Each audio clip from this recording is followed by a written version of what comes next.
Bonjour, dans cette vidéo nous allons voir les bases du réseau local. On parle aussi de LAN au travers de Packet Tracer.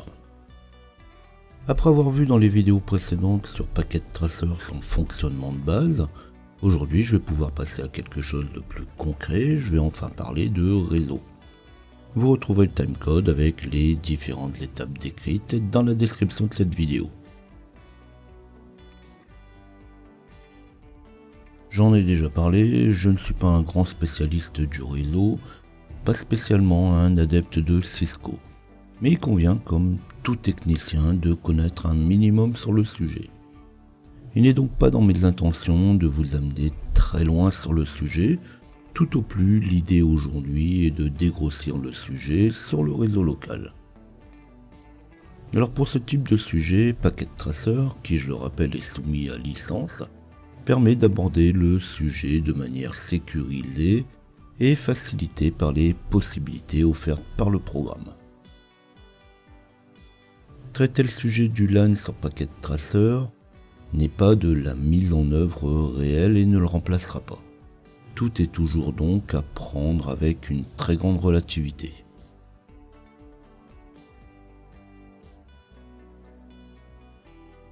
Je ne reviens pas sur Packet Tracer, je l'ai déjà présenté.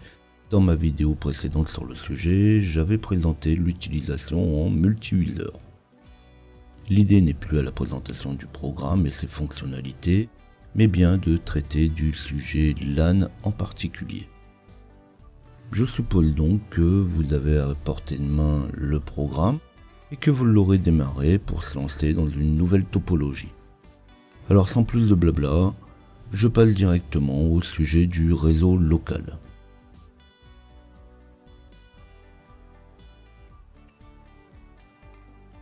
Lorsque l'on parle de réseau local, on parle souvent du réseau que vous avez à la maison, mais en réalité on devrait parler plutôt de PAN pour Personnel Area Network. Donc en fait on devrait plutôt parler de réseau personnel. Mais c'est globalement la même chose que le LAN qui devrait être un petit peu plus conséquent et qui correspondrait aussi plutôt au réseau d'entreprise. Alors PAN ou LAN, l'idée n'est pas de passer dans le monde des super spécialistes du réseau, alors on dira que les caractéristiques de l'un et l'autre sont très proches. Donc vous pourrez très bien comparer ce qui est dit ici avec le réseau que vous avez chez vous.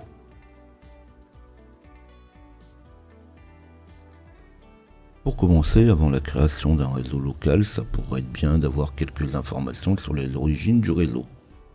Comment on en est venu à parler d'adresse IP entre les postes de travail et pourquoi l'IPv4 et justement pourquoi pas l'IPv6. Pourquoi l'IPv6 n'a pas eu le succès qu'on lui avait tant promis. Alors là, il y a de quoi en parler. Alors quand je commence là-dessus, je pars pour 2 heures d'explication, mais là c'est pas vraiment le but. Je ne peux que vous inciter à vous pencher là-dessus. Alors justement, pour vous pencher, je vais vous donner quelques termes sur lesquels vous pourriez lancer des recherches sur l'internet, et puis aller chercher un petit peu et voir de quoi ça parle. Alors dans les termes, vous pouvez aller chercher encapsulation, les trames, les masques de réseau, le modèle OSI, à 7 couches et celui à 4 couches. Alors les premiers pas dans le réseau restent toujours très compliqués car il faut intervenir beaucoup de notions dont on a souvent entendu parler mais dont on ignore complètement tout. Alors il est fort probable que dans les chapitres qui suivent, je vais employer des termes et expressions qui ne sont pas connus. Alors comme je disais, je ne peux pas passer beaucoup de temps pour tout expliquer, il faudra alors faire l'effort d'aller faire quelques recherches en parallèle.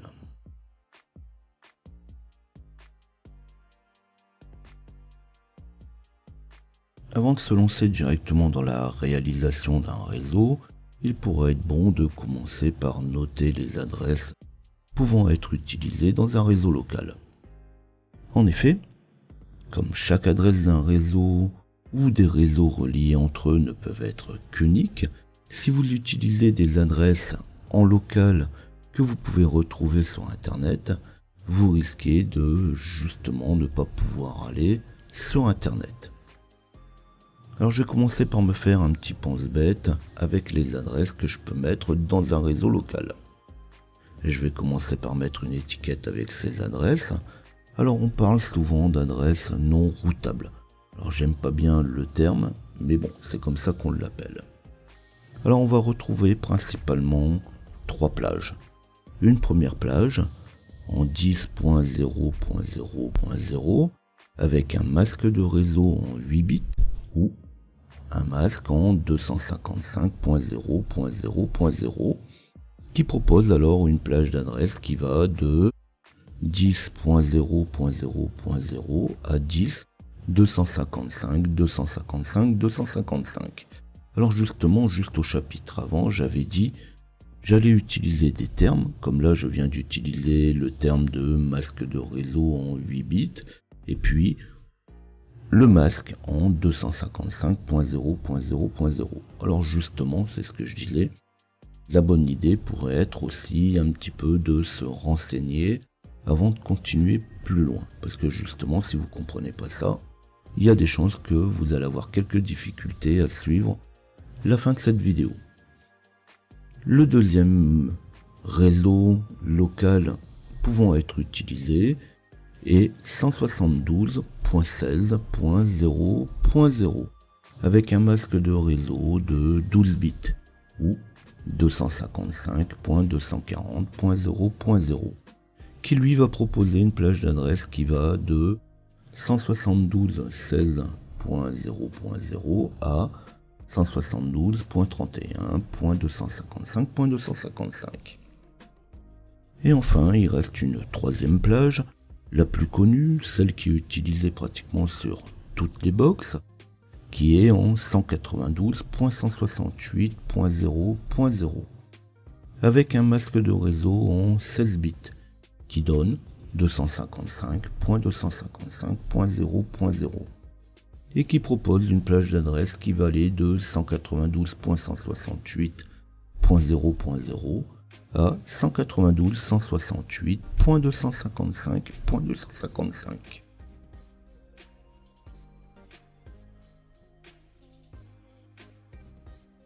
Alors là, je sais que ça commence mal. Il y en a déjà quelques-uns qui viennent déjà d'être dégoûtés de faire du réseau. Alors en réalité, il ne faut pas se formaliser avec ça. Tout ce qui nous intéresse ici est justement ce qui vient d'être dit. Mais il faut savoir aussi que pour les réseaux en général, il existe encore des plages spéciales qu'on appelle aussi réservées. Donc par exemple, la plage qui est en 127.0.0.0 à 127.255.255.255 qui est réservée pour le bouclage. En réalité, c'est le réseau interne d'un système hôte. Alors vous pourrez entendre aussi parler de classes, puis il existe des adresses réservées, comme on en trouvera officiellement sur internet. Alors j'ai prévenu, les débuts en réseau sont un peu durs, il y a beaucoup de choses à savoir, et je peux pas y passer tout mon temps pour l'expliquer. Alors j'ai mis toutes les pistes à suivre dans la description de la vidéo.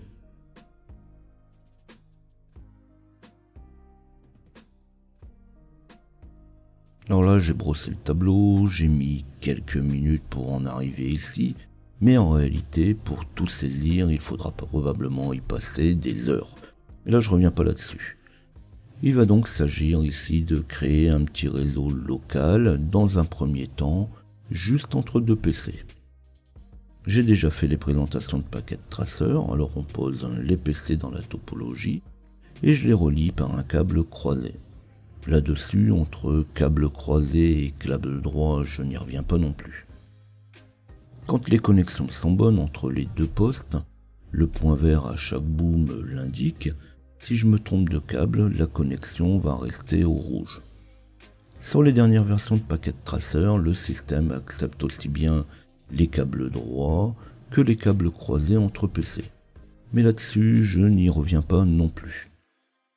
Quand c'est fait, je vais pouvoir passer enfin à l'adressage de mes postes.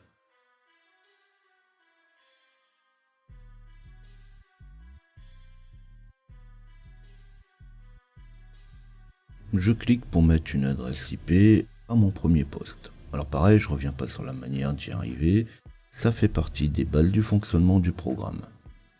Sur le bureau, desktop, dans IP configuration, je vais lui mettre une adresse IP.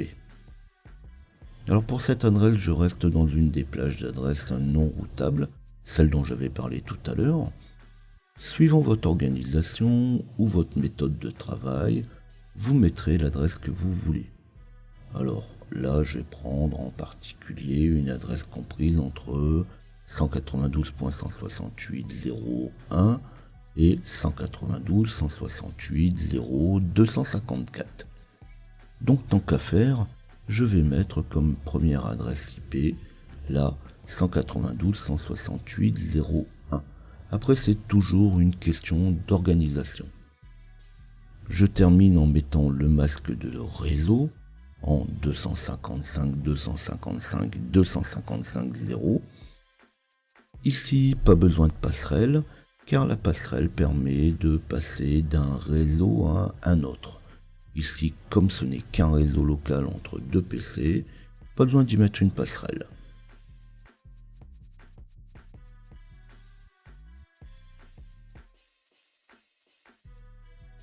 Quand c'est fini, je recommence avec le second PC. Dans la même plage, avec le même principe de choix pour l'adresse, mais surtout avec une adresse différente de celle du premier poste. L'adresse IP permet d'identifier un poste de travail et donc de communiquer avec un autre. Alors il faut donc qu'elle soit unique. Chaque poste de travail, chaque matériel doit avoir une adresse IP différente.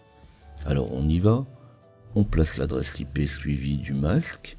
Le masque, lui, par contre, doit être identique sur tous les systèmes d'un même réseau.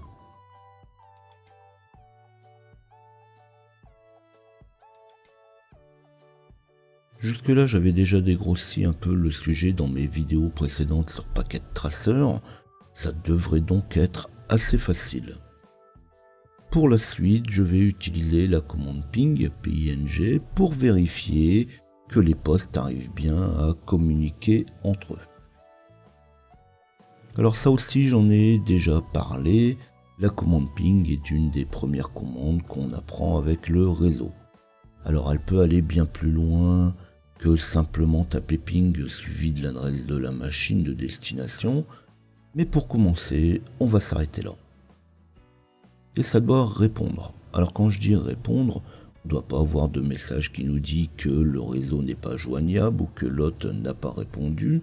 Sinon, on vérifie que les adresses IP qu'on a mis tout à l'heure sont bien différentes sur les deux postes de travail, qu'elles sont dans le même réseau, c'est-à-dire qu'elles commencent de la même manière, que le masque de réseau est identique sur les deux machines et que les câbles sont ouverts. En fait, on vérifie toutes les bases de ce qu'on vient de faire.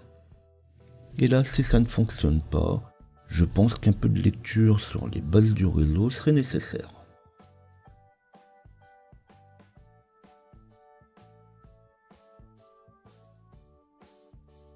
Quand c'est fait, quand on aura vérifié le fonctionnement dans les deux sens, alors sur Packet Tracer, si ça marche dans un sens pour ce type de montage, ça marche dans l'autre.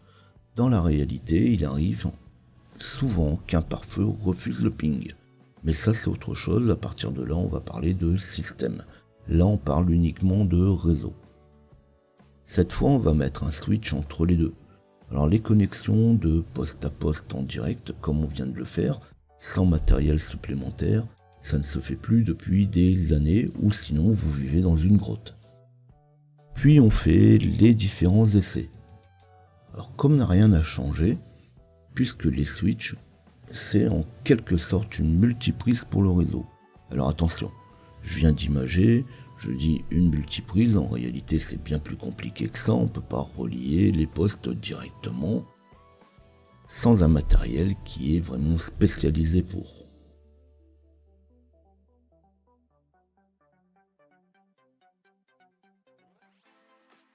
Comme précédemment, quand ça marche, je vais pouvoir compliquer un petit peu mon schéma en rajoutant un second switch entre les deux.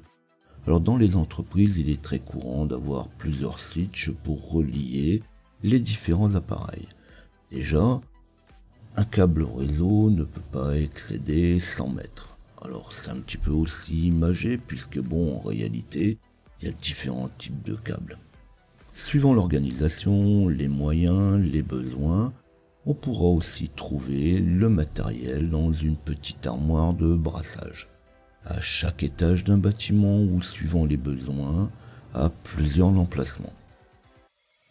Alors ça pourra être une petite baie de brassage ou juste une armoire. Alors en réalité, une baie de brassage ou une armoire de brassage, c'est un boîtier qui est destiné à recevoir le câblage informatique et les systèmes de connexion comme les switches ou le petit matériel.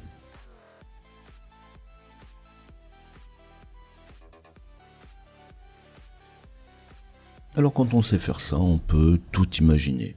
Les switches sont des nœuds réseau qui permettent de relier les appareils entre eux.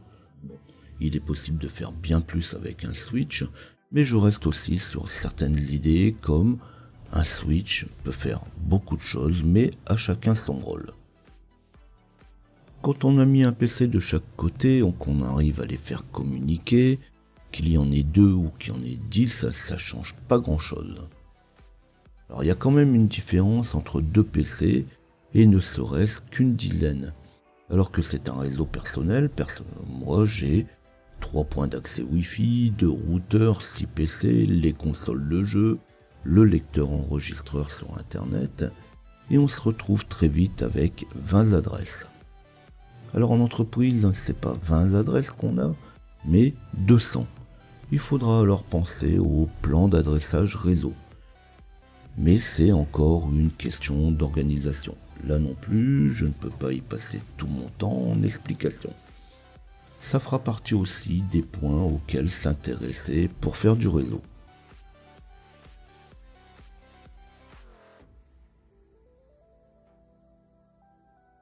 Quand j'ai ajouté plusieurs PC, la bonne pratique veut que l'on mette les réseaux le plus possible en adresse IP fixe. Mais là, je parle d'organisation et de sécurité. Dans le cas de notre paquet traceur, ça pourrait être plus pratique de mettre nos machines avec un adressage IP en DHCP, c'est-à-dire un serveur qui va fournir une adresse IP de manière automatique. Un petit peu comme généralement ce que vous avez à la maison, c'est la box qui fournit une adresse IP à votre poste de travail. Alors là non plus, je parle pas du DHCP, la vidéo est déjà bien assez longue. Dans un réseau, pour obtenir une adresse automatiquement, il faudra disposer d'un serveur DHCP.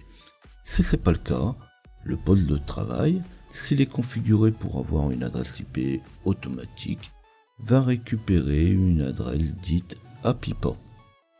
Il s'agit en réalité d'une adresse que la machine va s'attribuer. Elle va s'auto-attribuer si elle ne trouve pas de serveur DHCP. Alors ce type d'adresse étant 169.254 et quelque chose derrière.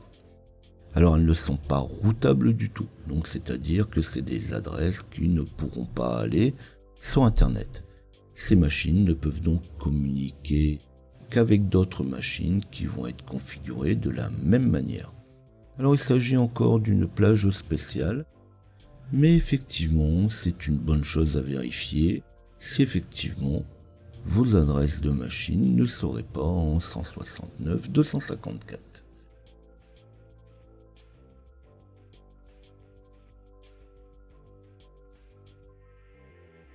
Pour pouvoir disposer d'une adresse IP en DHCP, il nous faudra un serveur, dit serveur DHCP. Alors dans la plupart des cas, dans les réseaux personnels, c'est la box qui le fournit.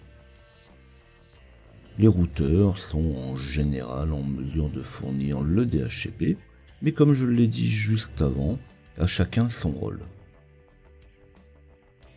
Donc dans notre topologie, on va rajouter un serveur et on va le configurer de manière à fournir les adresses au poste client.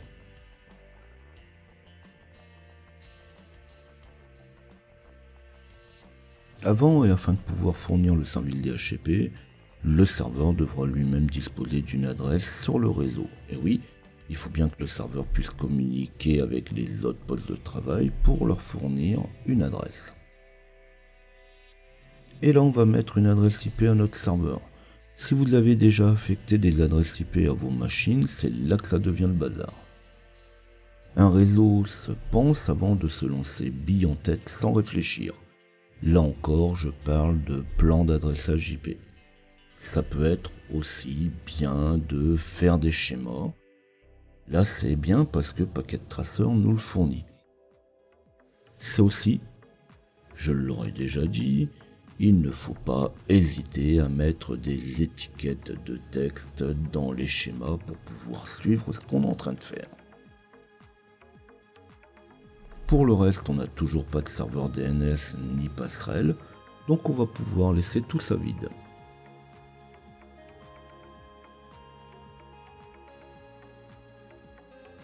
Alors cette fois, on va pouvoir configurer le serveur DHCP. Alors pour configurer le DHCP, il suffira de se rendre dans l'onglet Services du serveur. Alors Packet Tracer propose de faire du réseau et non de s'occuper du système d'exploitation. Dans le cadre du programme, la configuration du DHCP reste très succincte, mais bien suffisante pour les besoins des topologies qu'on va générer avec Packet Tracer. On active le service en le passant tout simplement sur On. Puis on passe à la configuration de l'étendue DHCP. Alors par défaut, l'étendue, c'est le nom qu'on donne à la plage d'adresse fournie, a déjà un nom. Alors on pourrait très bien en créer une nouvelle, mais on va juste modifier celle existante. L'étendue à créer doit fournir automatiquement des adresses aux postes de réseau qui vont le demander. De manière évidente, la plage d'adresse doit donc correspondre à celle du réseau en cours. Un serveur DHCP doit fournir les adresses IP, mais aussi le masque de réseau, puisque le masque de réseau va avec l'adressage. Ensuite, il doit fournir la passerelle, qui va permettre au poste de travail de savoir à qui s'adresser pour pouvoir passer vers un autre réseau, et puis le ou les serveurs de DNS.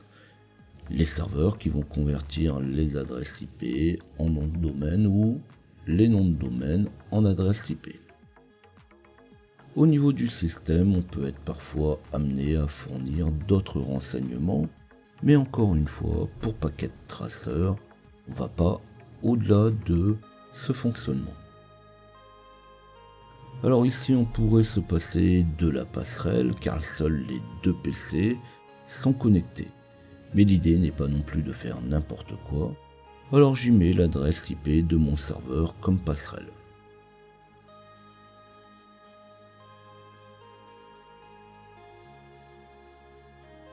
Pour l'adresse du serveur de DNS, je vais mettre la même chose. Donc je vais mettre 192.168.0.3.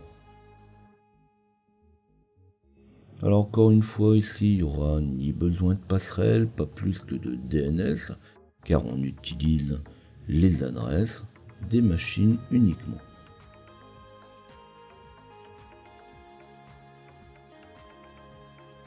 Puis on passe à l'adresse de début. Donc l'adresse de début, c'est la plus petite adresse qui sera fournie. Comme les adresses 1, 2 et 3 sont prises déjà par les postes, on débutera à partir de 4. Donc 192.168.0.4 avec toujours le même masque de réseau de 255.255.255.0. Comme les adresses IP n'iront que de 192.168.0.4 à 192.168.0.255, je lui donnerai comme nombre d'adresses IP fournies 250. Bien qu'en réalité, la dernière et même voire les deux dernières devraient être réservées. Puis je termine en sauvegardant l'étendue.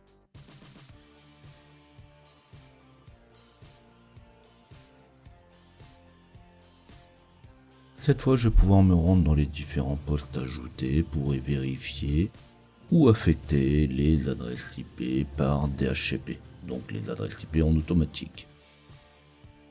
Quand ça sera terminé, comme pour chaque modification, on terminera par une série de tests.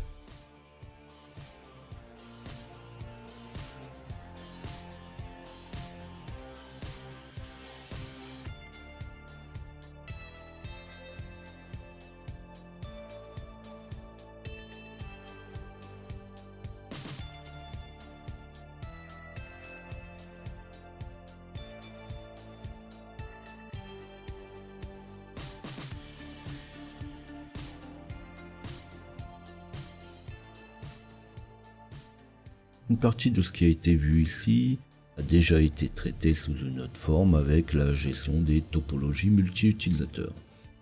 Les débuts avec les réseaux sont toujours assez périlleux. On aimerait savoir tout de suite configurer les routeurs, se diriger et configurer les réseaux. Malheureusement, ça marche pas comme ça. Ici, j'ai parlé d'un certain nombre de pistes à suivre que je n'ai malheureusement pas le temps de traiter. Il y a tellement de choses à savoir que plus on en connaît, plus on se rend compte que l'on est petit. Il me faut même finalement me décider à faire des coupes franches dans ce que je peux donner comme information. En plus, ce n'est pas en le faisant qu'une seule fois ou en l'expliquant uniquement d'une seule manière que l'on pourra considérer avoir acquis les connaissances sur le sujet. Je ne me pencherai donc pas sur toutes les premières bases du réseau. À vous d'avoir la curiosité sur le sujet. Dans une prochaine vidéo, je commencerai à traiter de la configuration d'un routeur. Alors pour être informé de la mise en ligne de ces prochaines vidéos, n'hésitez pas à vous abonner à la chaîne.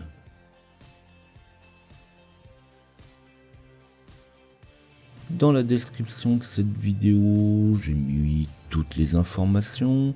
Pour découvrir l'ensemble de mes documents, il vous suffit alors de flasher le QR code ou taper LJP Info dans le premier lien de recherche que vous trouverez. Suivant que cette vidéo vous aura intéressé, n'oubliez pas de liker. Je ne m'attarde pas sur les bases du réseau, mais je me répondrai volontiers à toutes vos questions. N'hésitez pas non plus à laisser des commentaires. À bientôt.